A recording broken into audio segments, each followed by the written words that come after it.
잠깐만요. 당신이 소비하는 뉴스 속에 빠진 단 하나의 사건을 들어보세요. 지난달 3월 초 이란이 하늘 위에서 내려붙던 미사일 534발입니다. 그 순간 일어났어요. 미국의 패트리엇도 이스라엘의 에로우도 아닌 한국산 천권2가 가장 먼저 반응했습니다. 아랍에미리트 국방부는 공식 발표를 했어요. 요격률 95%입니다. 미국 국방부는 즉시 분석을 내놨어요. 이 요격 성공의 핵심이 한국산 천권2라고. 음속의 5배 이상의 속도로 날아오는 극초음속 미사일을 한국 기술이 먼저 격추했다는 뜻입니다. 이 뉴스를 들은 중동 국가들의 반응은 격렬했습니다. 사우디아라비아, 이라크, 카타르가 한국 정부에 보낸 메시지는 단 두 글자였어요. 긴급. 그들은 천군2조기 납품을 달라고 청와대에 직통전화를 걸었습니다. 왜일까요? 자신들의 하늘에도 이란의 미사일이 떨어질 수 있기 때문입니다. 그리고 한국 무기만이 자신들을 구할 수 있다는 걸 안 거예요. 여기서 당신의 국뽕이 차오를 차례입니다. 천권2는 포대당 4천억 원대의 한국 무기입니다. 미국의 패트리엇과 이스라엘의 바락, 러시아의 판치르까지 5개 나라의 최신 방공체계들이 총동원된 전쟁터에서 가장 먼저 반응한 게 한국 기술이었다는 뜻입니다. 세계 최고 수준의 방공기술이 한반도에서 개발된 거예요. 더 기막힌 건요. 아랍에미리트는 천권2 포대 10개를 계약했는데 지금까지 단 2개만 받았다는 겁니다. 만약 10개가 모두 작동했다면 요격률은 95%보다 훨씬 높았을 겁니다. 거의 100%에 가까웠을 거라는 뜻입니다. 이 사실을 깨닫자 천권2를 계약했지만 아직 단 1개 포대도 받지 못한 사우디와 이라크의 초조함은 극에 달했어요. 그런데 여기서 극적 반전이 일어납니다. 한국이 이들의 요청에 응하고 싶어도 응할 수 없는 상황이 벌어진 거예요. 생산량이 부족하기 때문입니다. 한국 공군은 현재 천권2 포대 약 20개를 배치했습니다. 방위 사업 기업들은 이전에 연간 4개 포대만 생산했는데 이제는 연간 8개 포대를 만들 수 있게 됐어요. 하지만 여기가 한계선입니다. 이상 추가 생산은 불가능하다고 방산 기업들이 입장을 냈습니다. 정부 관계자는 한숨을 쉬면서 말했어요. 당장 생산 물량을 늘릴 수 없다고. 조기 납품이 결정돼도 운송에만 한 달 이상이 소요된다고. 이게 얼마나 답답한 상황인가요? 한국 기술이 세계 최고라는 게 증명됐는데 공급할 물량이 부족하다는 거예요.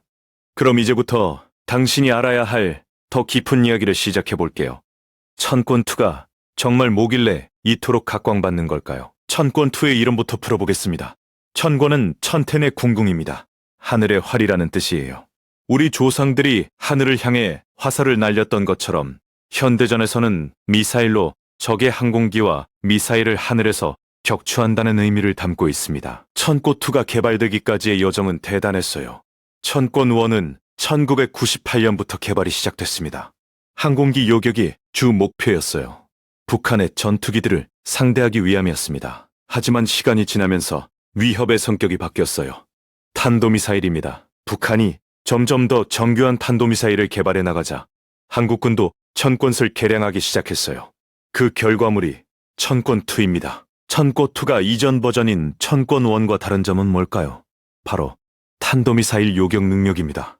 음속의 5배 이상으로 날아오는 탄도미사일을 포착하고 추적해서 격추하는 기술은 세계적으로도 매우 드물어요. 미국도 수십 년 동안 개발했고 이스라엘도 마찬가지였습니다.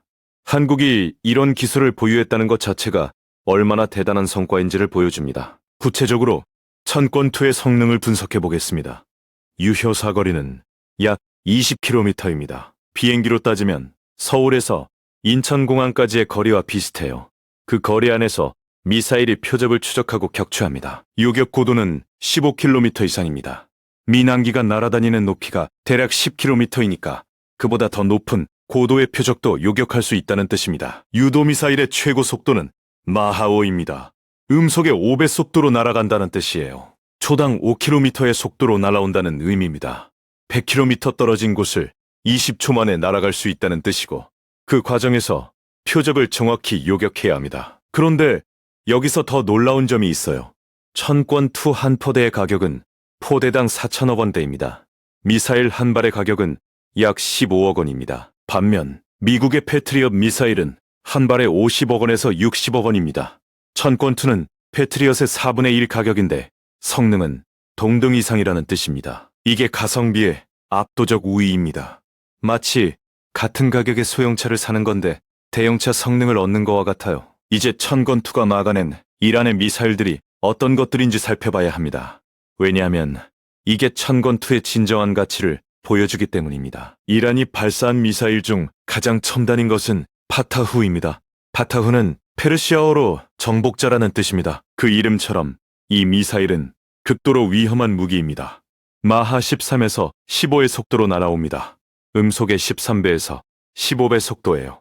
파타후의 또 다른 특징은 기동성입니다.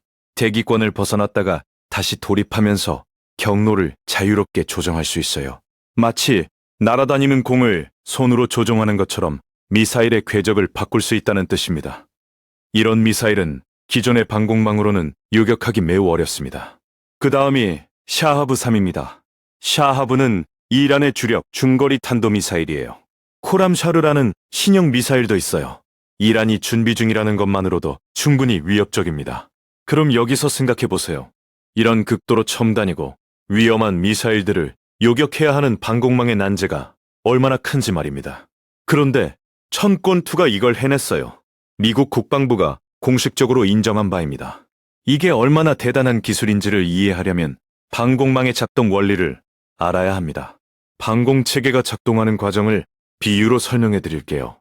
마치 축구 선수가 날아오는 공을 받는 과정과 비슷합니다. 첫 번째는 탐지 단계입니다. 레이더가 하늘을 스캔해서 날아오는 표적을 찾아냅니다. 이것은 선수의 눈과 같아요. 두 번째는 추적 단계입니다. 레이더가 계속해서 표적의 위치와 속도 방향을 추적합니다. 세 번째는 사격 단계입니다.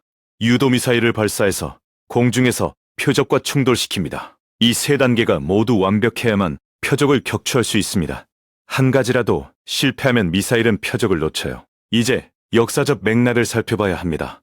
한국은 여러 가지 제약 속에서 방공 기술을 개발해 왔습니다. 첫째는 지리적 제약입니다. 북한이 바로 옆에 있거든요. 북한의 항공기와 미사일의 위협으로부터 계속해서 방어해야 했습니다. 둘째는 기술적 제약입니다.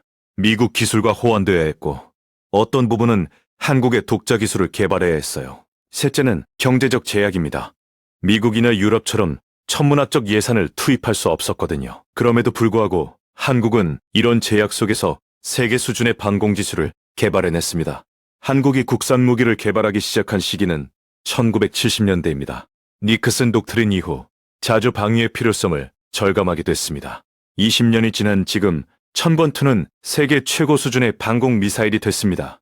미국, 이스라엘, 러시아도 주목하는 무기가 됐어요. 그런데 질문이 나옵니다. 천건2가 이렇게 좋은 무기인데 왜 중동 국가들이 아직도 기다리고 있는 걸까요? 답은 생산량입니다. 천건2는 여러 개의 정교한 부품으로 이루어져 있습니다. 레이더, 유도 시스템 등 부품의 정확도가 매우 높아야 하기에 생산 속도를 빨리 할 수 없습니다. 이미 계약한 국내 물량과 해외 수출 물량이 정해져 있습니다.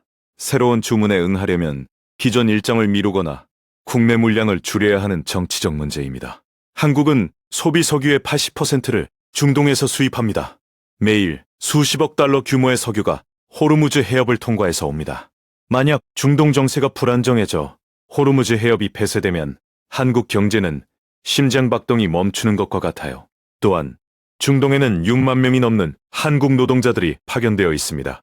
이들의 안전과 송금은 한국 경제의 한 축입니다. 따라서 천건2를 긴급 납품하는 것은 단순 수출이 아니라 한국 경제의 생명선을 지키기 위한 전략적 선택입니다. 이제 정말 당신이 알아야 할 핵심 메시지입니다. 당신의 자산을 지키기 위해 무엇을 해야 할까요? 첫 번째 행동입니다. 당신의 투자 포트폴리오를 점검하세요. 유가 연동 펀드나 중동 관련 기업들의 비중을 확인하십시오. 두 번째 행동입니다. 국방 관련 산업군에 주목하세요. 천건2의 핵심 부품과 시스템을 만드는 방산 기업들이 그 대상입니다. 세 번째 행동입니다. 신재생에너지와 대체에너지 관련 자산을 점진적으로 구성하세요. 중동 리스크는 에너지 전환을 가속화합니다. 네 번째 행동입니다. 금융 계획을 재조정하세요. 저축 비율을 높이고 현금보다는 물가 상승을 방어할 실물 자산이나 주식에 분산 투자하십시오. 5번째 행동입니다. 금융 뉴스를 매일 읽고 지식을 업그레이드하세요. 중동 정세와 방산 뉴스는 당신의 자산에 직결됩니다. 당신이 지금 이 영상을 보는 건 절대로 우연이 아닙니다. 미리 준비하라는 신호입니다. 당신의 작은 행동이 6개월 뒤에는 수천만 원, 1년 뒤에는 억 단위의 자산 차이를 만들 수 있습니다. 더 이상 미루지 마세요. 지금 당장 증권 앱을 열어서 당신의 포트폴리오를 점검해 보세요. 시장은 기다려주지 않습니다. 이것이 천권투 뉴스가 당신에게 전하는 진정한 메시지입니다. 당신의 가족과 미래를 지키는 것은 당신의 행동에 달려 있습니다. 지금 당장 시작하세요. 시청해 주셔서 감사합니다.